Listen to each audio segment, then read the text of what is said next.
Fala, galera, vamos acompanhar aí o debate do jogo aberto. Fernando Diniz chega com a missão de levantar o timão e acalmar a torcida. E a torcida, nesta terça-feira, fez novo protesto no CT. Vamos acompanhar aí as últimas informações direto do CT Joaquim Grava com a turma do jogo aberto. Agora, João Paulo Capelanes está no olho do furacão, porque ontem e hoje alguns torcedores cobraram diretamente os jogadores, os atletas baixaram o vidro do carro, ouviram, alguns falaram. Foi aquele tete-a-tete que ninguém gosta, Capelanes, que ninguém quer passar por isso, mas os jogadores do Corinthians engoliram seco e ouviram, Capela. Não engole a seco pra ver também, né? Senão que a gente concorde, mas é algo que a própria diretoria não permite esse tipo de coisa. Mas, eu vou trazer algo positivo. Eu costumo ver sempre o copo meio cheio. É assim que tem que ver na vida, né? Então, a base da Polícia Militar, a viatura, todo mundo já foi embora. O torcedor organizado que veio pra meter que era pavoro já foi embora. As faixas ficaram, é bem verdade. Mas os jogadores estão treinando 2 horas da tarde. Entrevista coletiva de apresentação do Diniz. Tem depois uma outra atividade. O Corinthians está focado, concentrado, porque, obviamente, amanhã viaja. Quinta-feira tem a estreia na Libertadores. Domingo, o capitão já falou jogo contra o Palmeiras. Então, é uma semana cheia para Fernando Diniz, que por sinal, ontem, como antecipamos aqui no Jogo Aberto, foi anunciado, hoje apresentado o contrato até o fim da temporada e o Corinthians já soltou um videozinho aí. O Diniz, a gente vai conferir agora, mais um bando no meio desse louco. Olha como ele tava meio louco no vídeo aí, Renata. Intensidade e amor incondicional. É assim que a Fiel vive o Corinthians. Muito mais que os 90 minutos do jogo, os 35 milhões de corintianos espalhados pelo mundo doam as suas vidas pelo Corinthians. Aqui, a loucura transcende o jogo. E para mim, o jogo tem que ser vivido exatamente como a Fiel gosta. Emoção, raça, intensidade e coragem. O meu coração já pulsa no mesmo ritmo da Fiel na arquibancada. Estou pronto. Isso é corintianismo.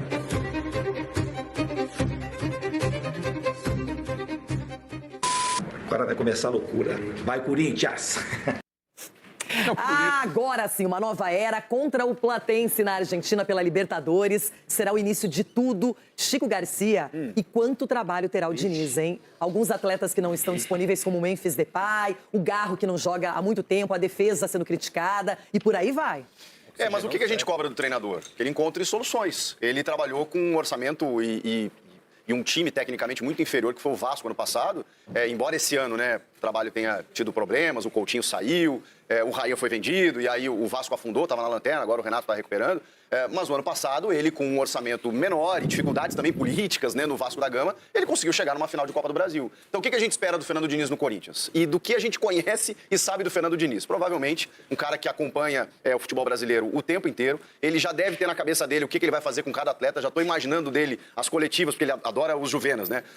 Elogiando o André, o Bidon, né, tentando potencializar esses atletas que gostam da bola no pé, porque o Diniz é um cara dessa característica, de um time protagonista, propositivo, que nem sempre você consegue jogar assim, porque quando você encara uma equipe como Palmeiras, Flamengo, em que dá uma pressão alta lá, você tem que saber sair do sufoco. E quando ele tem jogadores para isso, o jogo dele acontece. Se ele vai conseguir fazer isso no Corinthians, claro que é uma incógnita, né? Agora, ele tem o discurso bom, ele tem a questão motivacional, ele tem a aproximação com categoria de base, então, além dos que já estão jogando, a gente espera que o Corinthians revele mais, porque está sem dinheiro para contratar, e que ele consiga fazer com que esses caras mais rodados do elenco, André Ramalho, Gabriel Paulista, Gustavo Henrique, o próprio Memphis, o próprio Rodrigo Garro, que são caras técnicos, que eles consigam fazer um jogo em que a bola passe mais no pé do Corinthians. Essa é a expectativa do Diniz. Agora, a gente relembra aqui um momento que, quando o Diniz esteve no Cruzeiro para comandar a equipe mineira, olha lá quem recebeu o Diniz, olha a imagem. Moral, hein? Edu Dracena, elegantemente trajado, recebendo Fernando Diniz. E agora, Marcelo Paes fará o mesmo, não é? A diretoria do Corinthians escolheu o Diniz e é o cara que vai ter a responsabilidade de comandar o Corinthians. E, Edu, eu admiro porque ele chega e já vai para a Libertadores e para o principal derby, vai enfrentar o Palmeiras pelo Brasileirão também. Renato, uma coisa que ele não é fujão. Então, o Diniz é um cara corajoso, o Diniz ele tem a sua filosofia de trabalho, ele tem a sua metodologia e ele acredita nisso e vai até o final. Às vezes a gente até questiona porque ele é muito teimoso em conseguir manter o que ele está pensando ali. Agora, eu tive a oportunidade de jogar com ele no Cruzeiro e trabalhar também com ele aí como diretor também. E eu Mas sei... jogando era meio grosso, né? Dirigente, deixando o cabelinho branco ali. Você tá Não, Chico. Trabalhar em clube não era bom, Gente, o Diniz era jogador inteligente, muito bom jogador muito bom demais. jogador. E ó, ele vai trazer dos caras, Ulisses, a questão da coragem. Ele fala pra todo mundo, você tem que ter coragem pra jogar. E muitas vezes o jogador fica com medo de jogar. E quando ele fala isso, Renato, você se sente respaldado. Então não importa o que vai acontecer, vai lá pegar a bola lá no pé do zagueiro e vai sair, levar lá no ataque. Então é isso que ele vai querer fazer com a equipe do Corinthians. Encontramos o Diniz, sabe aonde? Não, eu e o Edu somos futebol raiz, né, Renata? Não é mimizinho que nem esgarbozinho, que só quer camarote e tal. Na Rua Javari. Nós fomos fazer um jogo, eu e o Edu, na Rua Javari. E lá o Diniz, ser técnico da seleção, tava lá, na Rua Javari, vendo o jogo. Da 3 do Paulista, o mimadinho. O Diniz, ele é tão concentrado, tão focado, que às vezes ele esquece que o espetáculo é público, que tem tanta gente. Aconteceu com o Tietê, esse episódio ficou notabilizado com o Luciano, a mesma coisa, com o Ryan também, Nuno Moreira. Marco, é a característica dele. Os atletas que convivem com o Diniz no dia a dia têm que entender que ali na beira do gramado, ele não deixa nada barato, ele vai com tudo, é intensidade máxima. Ô, Renata, o futebol do passado, ele era cheio desse tipo de comportamento. O treinador xingava, cobrava, falava. Os tempos mudaram, né? Então hoje você tem que ficar com o politicamente correto o tempo todo. Aí eu fico vendo essas imagens aí, vai pro Fluminense, recebe a camisa, abraça, daí vai pro Vasco, recebe a camisa, abraça. Todo mundo cumprimenta ele, os ex-jogadores dele, né? Todo mundo abraça, tal. O problema do futebol é o seguinte, é resultado. Resultado. Eu acho o Fernando Diniz um excelente treinador. Deve ter algumas intempéries de relacionamento que conspiram contra ele. E deve ter, talvez, uma cartilha muito focada numa troca de passes e tal, que expõe um pouco o lado defensivo. Eu acho ele um cara inteligentíssimo, competente, um cara muito sério, honesto. Agora, ele precisa ter um trabalho começo, meio e fim. E parece que isso nunca acontece, mesmo na seleção, mesmo em outros clubes, mesmo conquistando Libertadores. Então era hora dele fazer um trabalho de 3 anos e conseguir impor as suas convicções. E, obviamente, ter um relacionamento saudável com seus atletas, mas em positivo. Agora, essa estabilidade vem num momento ruim para que ela seja colocada em prática, porque o Corinthians não tem dado resultados, ganhou a Supercopa, o Ronaldo falou demais, mas no Paulistão não foi bem, no Campeonato Brasileiro a campanha vem sendo despencando. Tem que comemorar. Claro que tem que comemorar. Mas agora tem outros objetivos também, o Corinthians precisa manter o mesmo nível. E outra, o Corinthians teve os 2 últimos treinadores da seleção brasileira antes do Ancelotti. Primeiro o Dorival e agora o Diniz. Então a gente vai saber se o problema é treinador mesmo. E ele assume ou no pior momento possível, que é a estreia de Libertadores depois de um derby, ou no momento que pode já dar uma tranquilidade para ele, quem sabe consegue um resultado positivo nesses jogos, aí dá uma tranquilidade. Eu gostei da contratação. Eu falei ontem aqui que eu gostei porque o Diniz, muita gente, por exemplo, critica o trabalho dele no São Paulo. Só que foi um momento que ele fez muita coisa importante no São Paulo também. Revelou os jogadores, colocou os caras para jogar, a torcida caia matando no Sara, por exemplo. Matando. O Diniz, nem aí. Colocou pra jogar hoje seleção brasileira aí nos últimos 2 amistosos. Então ele é um cara que vai com certeza dar confiança nesse momento turbulento pro André, pro Bidon, pro Guinegão, pra vários jogadores assim que podem ser importantes pro Corinthians. Foi assim, o Chico trouxe com o Ryan no Vasco. Então assim, na minha opinião foi uma boa escolha. Com o que tinha no mercado, é a melhor decisão na minha opinião. Não tinha muitas opções, não tem dinheiro pra trazer um Felipe Luiz, um Crespo, acho que não aceitaria também trabalhar no Corinthians. Quem? Gadiardo não tinha. Gadiardo não tinha dinheiro. E o problema do Corinthians vai muito além, né? De treinador também. O Dorival fez um bom trabalho com muitas dificuldades. Bateu no saiu teto. agora, e saiu agora com um elenco curtíssimo do Corinthians, que machuca o Depay, ficam perdidos, machuca o Yuri, ficam perdidos. Então tem que ver como que o Diniz também vai conseguir soluções pra ele. Mas a partir de hoje, pra mim, uma opinião simples. Os jogadores do Corinthians, o que fizeram no último jogo, tem muita responsabilidade também daqui pra frente. Também né? acho. Também. A postura dos caras do campo de jogo, no último jogo contra o Inter, joga muita responsabilidade em cima de vocês, viu? O que vocês fizeram não foi nada bonito e nada legal e ninguém aqui é otário. Todo mundo sabe o que aconteceu, né? Tá explícito, né? Pra quem tava lá trabalhando, transmitindo o jogo, assistindo o jogo. Então vocês têm muita responsabilidade daqui pra frente também. Tem um detalhe sobre isso, o Fabinho Soldado era um cara mais próximo do vestiário. O Marcelo Paz é um cara mais dirigente, né? Um cara mais executivo. Não que o Fabinho não fosse, mas até por ter sido atleta e ele estava muito próximo dos jogadores, existia mais essa cobrança direta. O Marcelo Paz não que não faça, mas ele não tem essa relação mais vestiária, ele é mais burocrata nesse caso. E a gente vai ouvir o Dorival, que se despediu, deu seus argumentos, falou sobre a sua saída do Corinthians. Tchau, Dorival. Alô, fiel torcedor corintiano. Em razão de tudo acontecido no dia de ontem e não tendo a oportunidade de me dirigir até vocês, estou passando para fazer e deixar aqui um agradecimento especial, de coração, a tudo que nós vivemos ao longo desses últimos 11 meses. Foram momentos únicos e marcantes.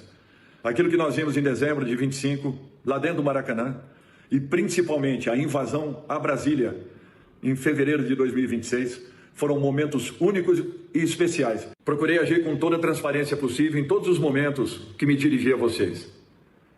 Lutei e defendi com todas as minhas forças os interesses do Corinthians. Vivemos o pior momento da história do clube. E mesmo assim, nós conseguimos entregar 2 grandes títulos nacionais ao Corinthians. Em dezembro, próximo ao Natal, fiz uma ligação ao presidente Osmar Stabile, colocando à disposição para que fizéssemos um acordo amigável, até porque eu não havia sido contratado por ele, nem tampouco pelo futuro diretor de futebol que viria a assumir o clube. Então eu me sentia na obrigação profissional de poder estar ali me deixando à vontade para a tomada de uma posição. Naquele momento, o presidente me posicionou que nós iríamos até o final do seu mandato. Sabendo que nós teríamos um ano muito difícil, 4 competições sendo disputadas, eu realmente fui insistente em muitos momentos. Até porque eu precisava ter um elenco um pouco mais complexo, um pouco mais composto, um elenco que nos dessem opções de podermos estar mexendo ao longo da temporada. Tá aí o Dorival se manifestando, trazendo as suas razões, seus argumentos. Everton Guimarães. É uma mudança de filosofia, porque sai o Dorival, entra o Diniz, na seleção foi o contrário, saiu o Diniz, entrou o Dorival, e são perfis diferentes de comandantes. Boa tarde para você. Buenas, muchachas, siempre muy guapa. Eu vou dizer para vocês que eu fico curioso para saber como foi a decisão da escolha do Fernando Diniz para dirigir o Corinthians. Porque é o seguinte, vamos lá. Deixa eu pegar só um exemplo aqui na minha aldeia. O Atlético, dos 4 treinadores, os 4 mais recentes, de Milito para cá, o treinador que deu certo foi o Milito. E, curiosamente, o treinador que o Atlético teve critério para buscar. Olhou para o mercado, analisou o elenco, teve critério para buscar, foi que deu certo. Ah, mas perdeu 2 finais, vai dizer que deu certo? Deu certo. Exatamente porque tinha limitações no elenco, chegou a 2 finais, mesmo tendo perdido. Aí depois, o Cuca, foi um treinador que veio no vai da valsa, traz aí porque a torcida gosta, e trouxe. São Paulo, traz aí porque nas redes sociais a torcida tá pedindo, trouxe, deu errado. Aí agora tá dando certo com o Barba. Por quê? Porque o Barba, o Atlético teve critério para buscar. A mesma coisa no Cruzeiro do Tite, agora no Cruzeiro do Arthur Jorge. O Tite, traz o Tite, que está no mercado, nosso melhor brasileiro, traz. Mas hoje não. O Arthur Jorge aí já teve critério.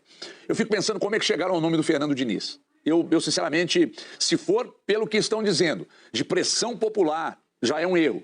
Se for porque o Marcelo Paz gosta, é outro erro.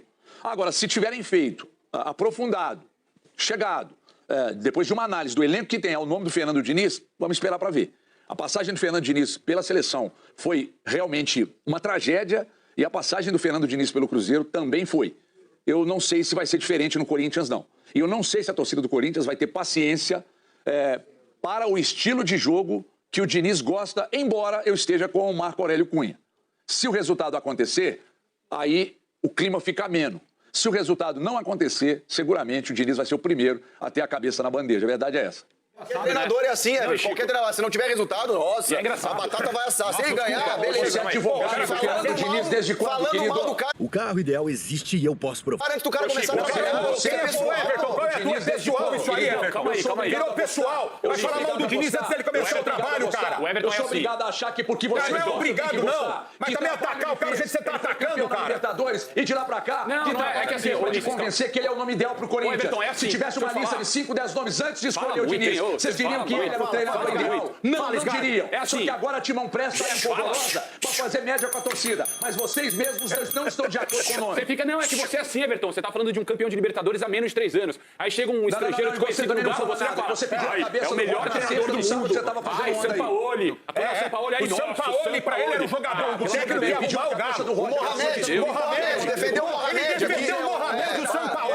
Vai beber sabão. Eu acho que agora que escolher... aí pro Diniz até quando? É você. Mas o Diniz, Everton, eu concordo que no Cruzeiro não atingiu os objetivos. No Vasco, se ganhasse a Copa do Brasil, poderia estar até hoje lá. Não ganhou, perdeu justamente pro Corinthians. O resultado é óbvio que ele é definidor no futebol brasileiro. Só que tem um detalhe, ele nem começou ainda a trabalhar. Eu acho que ele precisa de um voto de confiança. E aí sim a gente olhar. E me surpreende ele aceitar já um desafio de Libertadores. Tudo bem que o Platense é desconhecido, não é um clube tradicional, não disputa nem Sul-Americana. Não é agora, ganhou um protagonismo lá na Argentina. E tem o clássico contra o Palmeiras, que é um jogo difícil por natureza. Até pela situação do Palmeiras, pela rivalidade. O Palmeiras ganhou o Campeonato Paulista, tem uma espécie de revanche. Então, gente, tem que dar um tempo. Ele tá querendo ganhar tempo, né, Renato? Porque quando ele antecipa para ele ir pro Corinthians, porque tá querendo ganhar tempo, até mesmo para conhecer o ambiente, para ver os jogadores. Só que a torcida já deixou bem claro que tempo não vai ter, ou eu tô errada? Não, já falaram que se não Então, ganhar... falaram isso, por isso que ele eles antecipou. querem resultado, não estão nem aí com o processo e como vai ser o trabalho. Mas essa cobrança, Renata, diretamente em cima dos jogadores, né? Não do técnico que tá chegando agora. Aí. Dos perninha. Vou A ter que gente se ligar segue esse aí. papo no YouTube, agora recadinho. E continuaremos a discussão sobre a chegada do Diniz, se é o nome certo, se vai funcionar o trabalho. Tem um presente pra você. Pra mim? Pra você e pros meus amiguinhos. Eu quero. Pra adoçar a vida de você. Tá muito amargo agora aqui pra você. Pirulito. Vai dar certo. Obrigada. Eu não sei por que pirulito, mas vai dar certo. Vai dar certo. É só você que chama ele de pirulito. Pra quem não tô sabe, chamando pirulito é o apelido carinhoso do Não, tô chamando ninguém. Não, tô chamando ninguém. Eu só tô distribuindo pirulito que vai aqui. Tem três crianças. Pirulito. O do Everton eu vou comer porque ele tá muito amargo. Ah, sai pra lá, Everton. Você é... O Dorival, ele declarava assim... O Dorival declarava assim que a bola pererecava na área. Né? Que é Agora, isso? É, o Dorival Júnior. Ele falava isso. E agora a bola vai pirulitar. Ai, meu Deus, não sei o que é pior. É uma questão de Marco Aurélio gênero. Cunha, só isso. É uma questão de gênero. De semântica. Semântica. Gênero também. Capelanes, qual é a incoerência? O nosso caçador de incoerências está a postos, ligado, atento. O que aconteceu, Capela? Quem é que escorregou? Um super-herói. Silêncio! Silêncio!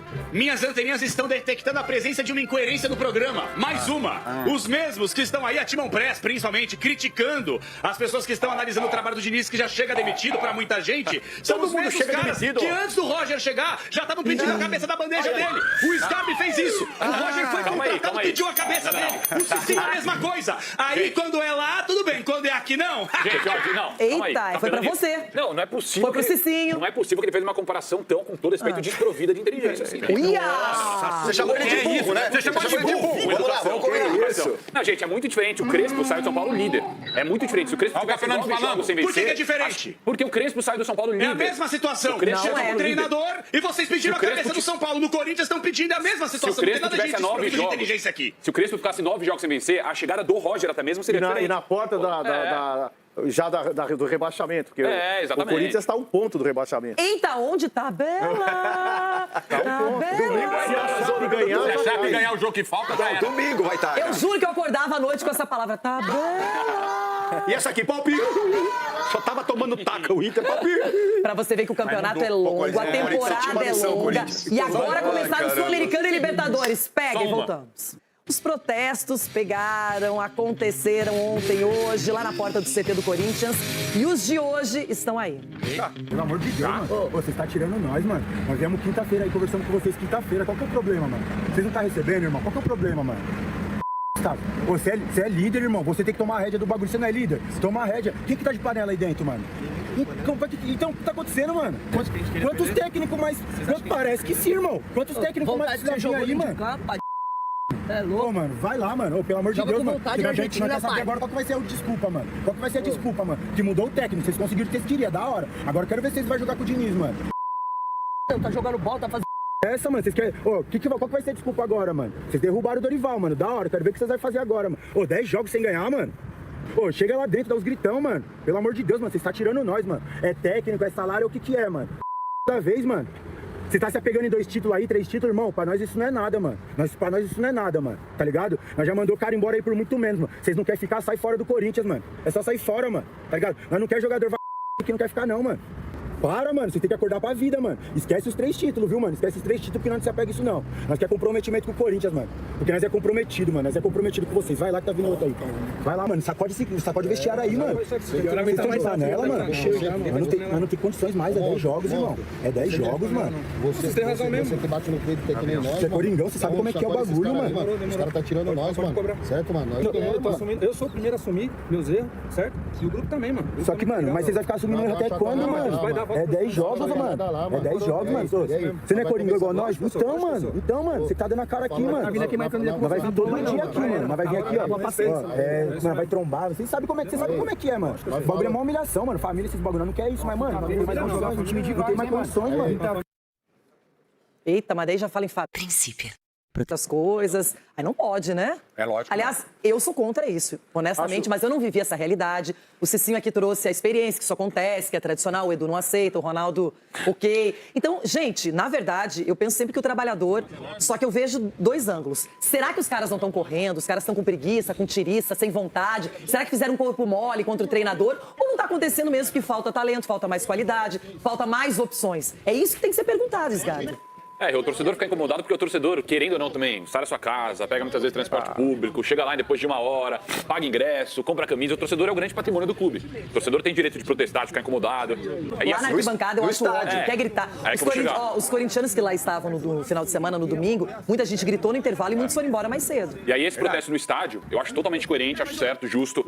Assim, quando é pacífico, a diretoria liberou pra entrar e conversar. Aí até, eu sou contra, tá? Se eu fosse diretor, eu não iria querer liberar. Só que, cara, liberam. E aí é de forma pacífica. Assim no carro, na saída, aí xingando o cara, pede lá pra você ver, ameaçando, é preocupante. Mas tem dirigentes, Gabi, que libera pra tirar dele da frente. Também. Tipo assim, ó... Tem dirigente que gostaria de falar algumas coisas pros atletas, não fala e usa o torcedor. Isso também é errado. Hoje você tá perfeita em relação às suas áreas, principalmente do Diniz. Hoje eu estou feliz, só isso. A semana inteira até sexta-feira será Principalmente a hora que você falou que o Diniz, quando tá no meio de campo, parece que ele tá numa sala com 2 pessoas falando, ele esquece que ele tá em público. Não, o Diniz, gente, eu tenho certeza, o Ronaldo conhece melhor do que eu, todo mundo aqui. O Diniz é um cara que não tem 2 personalidades. Ele é o mesmo sempre. Ele fala o que ele precisa falar, pública ou no privado, não tá nem aí. Agora, sobre dirigentes... Mas essa postura do torcedor que a gente não concorda, Chico, tem tudo a ver com o que aconteceu sábado, com o que aconteceu no domingo. O torcedor não é bobo. O torcedor percebeu os jogadores em campo, o time em campo, erros que nunca aconteceram. O jogo foi vergonhoso. Enfim, foi vergonhoso. Agora essa é a reação me corrija se eu estiver errado. Eu nunca vi essa cobrança com dirigentes que saquearam o clube nos últimos anos. Você já viu? É verdade. Então essa postura da organizada, cobrança, o torcedor vai concordar que alguns jogadores precisam ser cobrados. Agora, cara, eu vi ali cobrança com o Gustavo Henrique, com o Ranieri. Ranieri, você pode questionar a questão técnica dele. Nunca que ele para de correr dentro de campo. Perfeito. O Caio César, que chegou ontem e que tem culpa de estar machucado. Então, assim, e intimidação. Se eu sou jogador, honestamente, eu falo pro meu empresário, na próxima barca, na outra janela, arruma que eu tô indo embora. Porque qual é a tranquilidade que o cara tem pra trabalhar? Mas o Corinthians é diferente, o Corinthians tem cobrança. Cobrança é uma coisa. Intimidação e usando a família é crime. É crime. É constrangedor. Isso aí não é uma ameaça? Claro. Sob forma de protesto de torcedor? Claro que é. Se não ganhar domingo, vocês estão... Pelo amor de Deus, o que é isso? E tá aí, tá gravado. Todo mundo tá ouvindo. Só que na sexta-feira, quando eles fizeram a reunião lá dentro, muita gente disse, não, tem que acontecer pra chacoalhar. Quando isso acontece, os caras jogam. Não jogaram.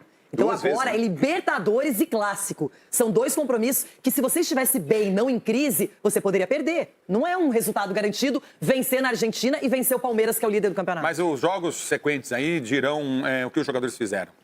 Só isso que eu te falo. Nós vamos entender a postura dos atletas no campo de jogo e faremos comparações com o jogo de domingo. Mas é meio natural, Ulisses. Quando você muda um treinador, você muda a postura. Porque aí os caras estão... É um vestibular, né? Todo mundo quer um espaço no time. Chico, é natural, chega uma motivação diferente. E eu concordo com você. O jogo foi vergonhoso em termos de postura. Nós estamos falando de um elenco que foi campeão da Copa do Brasil, da Supercopa. O Flamengo estava ainda outro time, cansado. Com titulares que não estavam em campo. Tudo bem, mas jogaram com muita vontade, determinação. Um time aguerrido. No último domingo, esquece, nem entraram em campo. Esse ano o Corinthians não tinha 1 milhão pra pagar no Alisson, cara. Não tinha. Aí contrata Zacaria. A questão do Alisson é outra parada. Não, mas cara, brasileiro, qual foi o último brasileiro bom que o Corinthians contrata sem dinheiro, Sgarbi. Então, é isso. Só que aí, cara, a gente entra numa questão.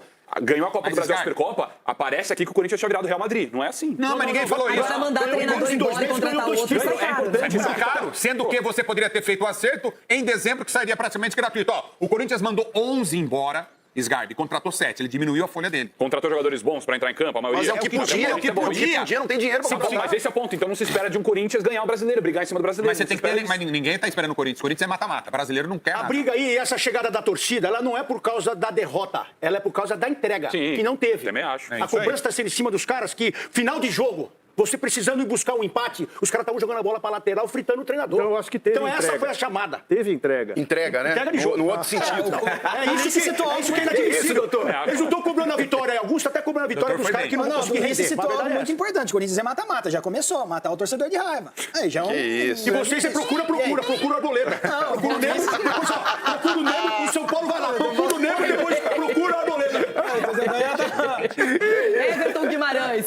Everton, eu sei que você tá meio descrente aí no trabalho do Diniz, mas não é só o trabalho do Diniz. Eu acho que é a situação do clube, é o elenco, é a postura que a gente não tem visto um time, neste momento, pronto para fazer frente a outras equipes. Pode melhorar, pode virar a chave, mas está faltando, nesse momento, na minha opinião, futebol também pro Corinthians. Não tem a qualidade técnica. Então, Renata, esse é o ponto. Aliás, deixa essas imagens aqui. Deixa eu ver se eu localizo o Ulisses aqui. Peraí, deixa aí. Deixa eu ver se o Ulisses está aqui. Não estou vendo o Ulisses, não. Não estava aqui, não. Talvez estivesse escondido atrás da câmera ali, porque é difícil esconder atrás da câmera. Olha só, esse é o grande ponto. Agora, o Ronaldo disse uma coisa aí que me chamou a atenção. Quer dizer que os jogadores derrubaram o Dorival? Pelo que o Ronaldo disse aí, os jogadores começaram a meter bola para lateral, os caras escondendo do jogo para derrubar o Dorival. Mas derrubaram um cara que levou o time limitado a 2 títulos. E o que me faz acreditar que esses mesmos jogadores vão comprar a ideia do Diniz, que é um cara muito duro, que por vezes perde a cabeça, principalmente com jogadores mais jovens. Nunca vi ele perder a cabeça com medalhão, mas com um jogador mais jovem ele perde. O que me faz acreditar? Que esse mesmo grupo aí, que segundo o Ronaldo, estava jogando bola para lateral para derrubar o Dorival, vão comprar a ideia do Diniz. Esperar para ver. É isso aí, Everton. Bom, agora vamos analisar este começo de trajetória do Diniz no Timão. Torcedores organizados do Corinthians protestaram na frente do centro de treinamento do clube na manhã desta terça-feira. Essa foi a segunda manifestação seguida da torcida. Gabriel Paulista, Gustavo Henrique e André Ramalho foram cobrados ao chegar com seus carros no CT Joaquim Grava. A culpa é de todo mundo. Eu sou o primeiro a assumir os meus erros. E o grupo também. A gente vai dar a volta por cima, respondeu o Gabriel Paulista ao ser questionado pelos torcedores. A gente não tá tirando vocês não, disse Gustavo Henrique. Elenco vagabundo, acabou a paciência. Jogadores omissos. E ou joga por amor ou joga por terror. Foram as faixas expostas na frente do centro de treinamento. Vindo de 9 jogos sem vencer, o Corinthians volta a campo na quinta-feira, às 21 horas, na Argentina, quando enfrenta o Platense pela primeira rodada da fase de grupos da Conmebol Libertadores. A estreia do Timão na competição continental marcará a estreia de Fernando Diniz no comando do time. O campeão da Libertadores em 2023, com o Fluminense, assume a vaga deixada por Dorival Júnior. O Corinthians negocia o pagamento da multa de 7,5 milhões devida a Dorival Júnior pela rescisão contratual unilateral. O clube deve propor o parcelamento do valor milionário e acredita que não terá problemas para chegar a um acordo financeiro com os advogados do treinador. A multa é referente a 3 salários do pacote pago pela contratação da comissão técnica, o que inclui os vencimentos de Dorival Júnior, dos auxiliares Lucas Silvestre e Pedro Soteiro, do preparador físico Celso de Rezende e dos analistas de desempenho Guilherme Lira e João Marcos Soares. A pendência financeira foi encaminhada pelo presidente Osmar Stabile à Comissão de Reestruturação Financeira do Corinthians. O grupo foi criado durante esta gestão para criar um plano de ação para o pagamento das dívidas ativas do Clube do Parque São Jorge. A princípio, a diretoria do Timão não queria rescindir o contrato por acreditar em uma reviravolta do trabalho de Dorival Júnior e também para não criar uma nova dívida milionária. No entanto, após a derrota para o Internacional, o entendimento foi de que não dava mais para continuar o treinador no comando depois de 9 jogos seguidos sem vitória na temporada. Recentemente, o Corinthians foi sentenciado no CAS, Corte Arbitral do Esporte, a pagar ao Shakhtar Donetsk, da Ucrânia, pelo empréstimo do volante Maicon. A diretoria renegociou com os ucranianos e pagou 5,4 milhões para evitar o transfer ban na FIFA. No momento, o clube está em negociação com Tajeres, da Argentina, para o pagamento de aproximadamente 40 milhões pela contratação de Rodrigo Garro. O passo seguinte será a reabertura de conversas com Memphis Depay para o ajuste de valores devidos ao holandês por luvas, bônus por metas individuais e coletivas. O Timão deve algo em torno de 40 milhões ao seu camisa 10.